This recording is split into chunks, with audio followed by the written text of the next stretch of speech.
Hari ini aku mulai melakukan hal yang aku sukai.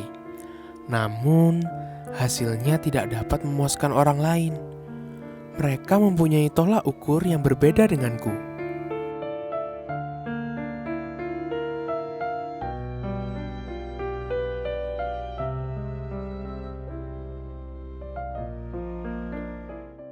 Yang perlu dilakukan orang tua dalam pengembangan pendidikan pada anak autis, terutama pada waktu mereka sudah berumur 7 tahun, yang setelah lepas dari pendidikan awal seperti ABA atau pendidikan perilaku, adalah membangkitkan inisiatif belajar dari anak. Nah, inisiatif belajar dari anak ini itu adalah berawal dari kesukaan dan perilaku yang berulang-ulang yang dilakukan oleh si anak. Nah, inisiatif ini bisa-bisa bukan berupa yang seperti anak normal yang pada umumnya. Anak normal pada umumnya mungkin juga menghadapi masalah yang sama. Mereka adalah menuruti keinginan orang tua, bukan sesuai dengan kebutuhan anak. Nah, inisiatif ini bisa kita pantau. Misalnya anak itu suka menggambar doodling yang berulang-ulang, yang sifatnya itu ya gambarnya bagi kita anggapannya kok gini aja kok diperhatiin sih. Gambar kereta yang sifatnya tuh kayak cacing gitu. Tapi itulah bakat anak. Itulah yang suka anak. Dia suka nyanyi, suka menggunam gitu. Dia suka mukul-mukul meja. Dia suka lari yang sifatnya itu terkontrol. Jadi misalnya dia bisa jaga balance dari tongkat satu ke tongkat lain.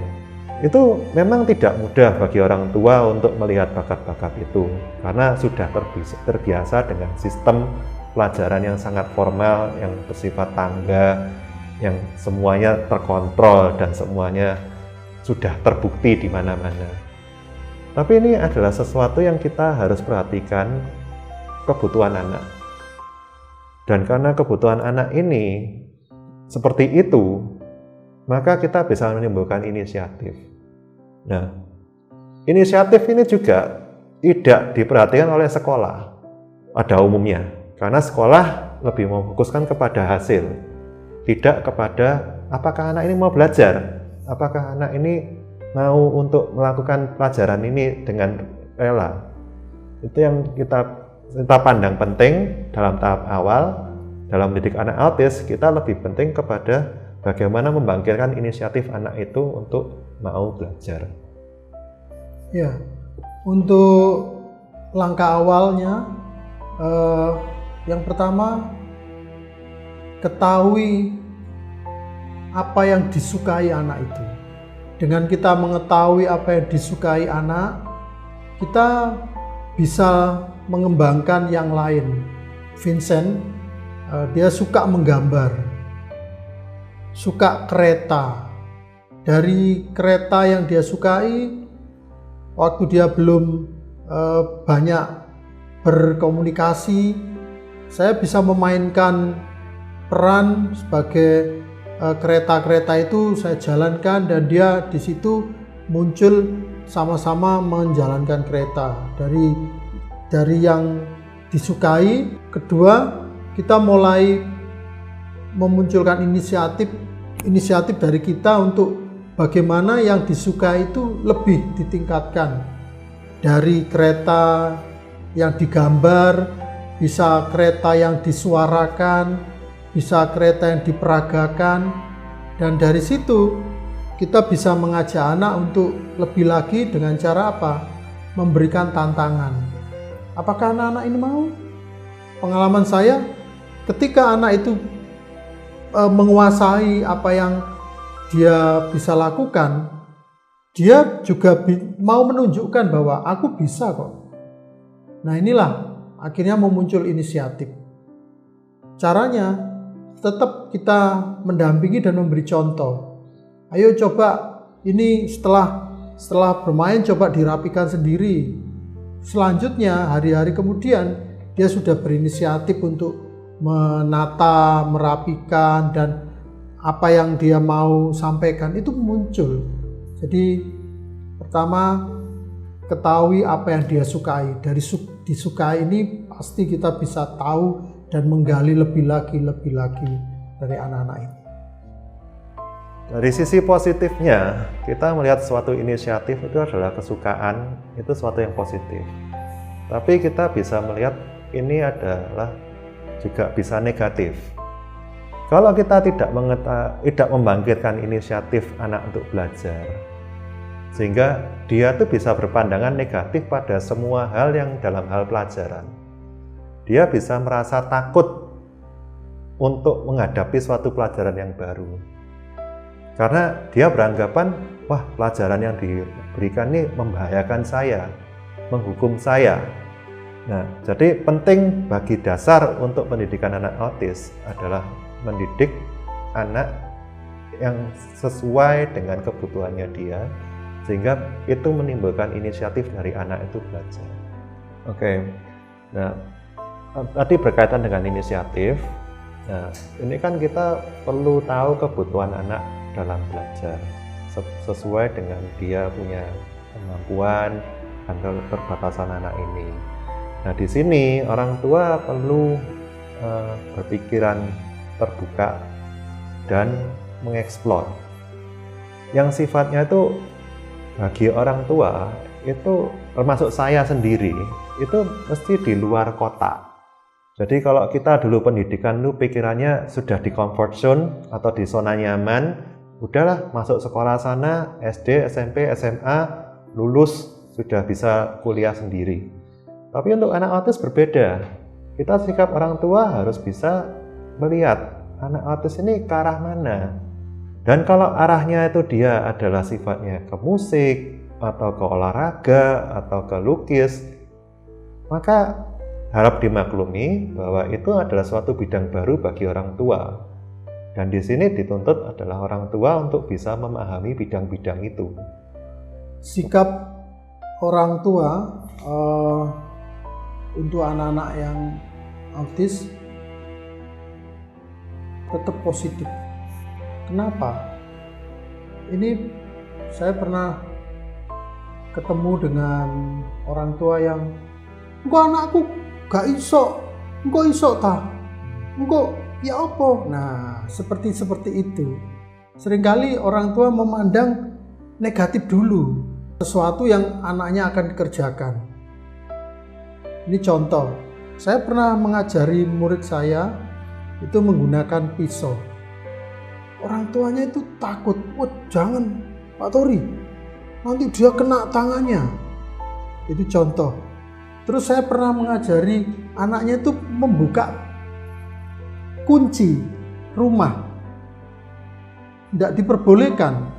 Kenapa? Nanti kabur gimana anak saya?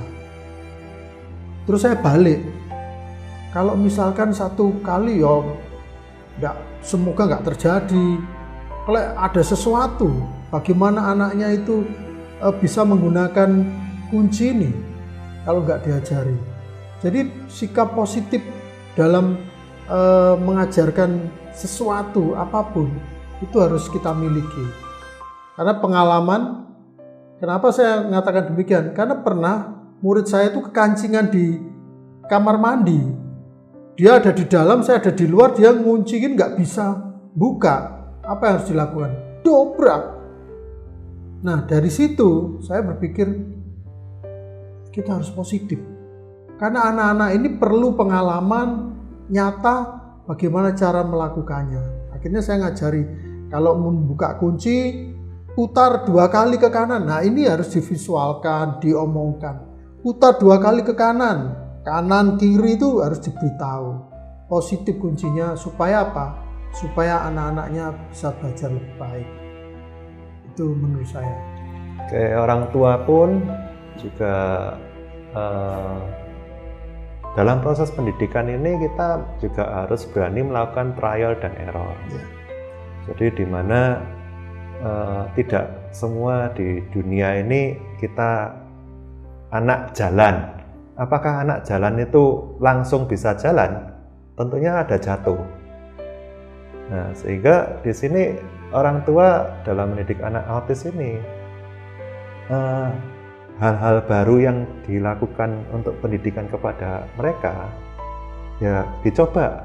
Kita tahu akan ada error, nggak apa-apa, selama itu masih on the track, masih ke arah yang positif, silakan lakukan. Dalam fase setelah dia 7 tahun ke atas, maka kita perlu untuk mendidik anak autism itu adalah untuk bisa menemukan motivasi belajarnya dia. Nah, ini bagi sebagian besar orang tua, termasuk saya, itu sangat percaya kepada pendidikan formal. Nah, pendidikan formal pada umumnya itu adalah pendidikan yang tidak sesuai dengan kebutuhan anak, sehingga fokusnya pada hasil. Tapi untuk anak autis itu lebih baik kita bagaimana memotivasi dia untuk dia bisa mau belajar. Nah, motivasi ini bisa dilakukan dengan langkah awalnya adalah yang dia suka. Jadi dia suka lagu, dia suka musik, dia suka olahraga, atau dia suka visual, lukis. Itu yang kita pelihara dan kita kembangkan supaya dari dalam dirinya timbul motivasi dan sehingga bisa menimbulkan inisiatif untuk belajar. Fokus yang kita berikan untuk anak autis ini yaitu yang dia sukai. Dari yang dia sukai ini kita bisa meningkatkan motivasinya untuk lebih lagi. Kenapa? Karena anak-anak ini belajar dari apa yang dia sudah dari sukai, dia kuasai, dan dari kuasai ini dia bisa mengembangkan menjadi lebih baik lagi. Itu pengalaman yang pernah saya hadapi, sehingga anak-anak ini dalam belajarnya dia juga senang dan dia juga tetap fokus untuk mengerjakan sesuatu itu dengan baik. Jadi dalam kita memfokuskan anak autis untuk belajar, kita selain motivasi kita juga pengen dia itu bisa ngerti proses belajar. Nah, proses belajar ini itu biarkan anak itu dia bisa memahami dan dia bisa menyukai apa yang dia pelajari itu.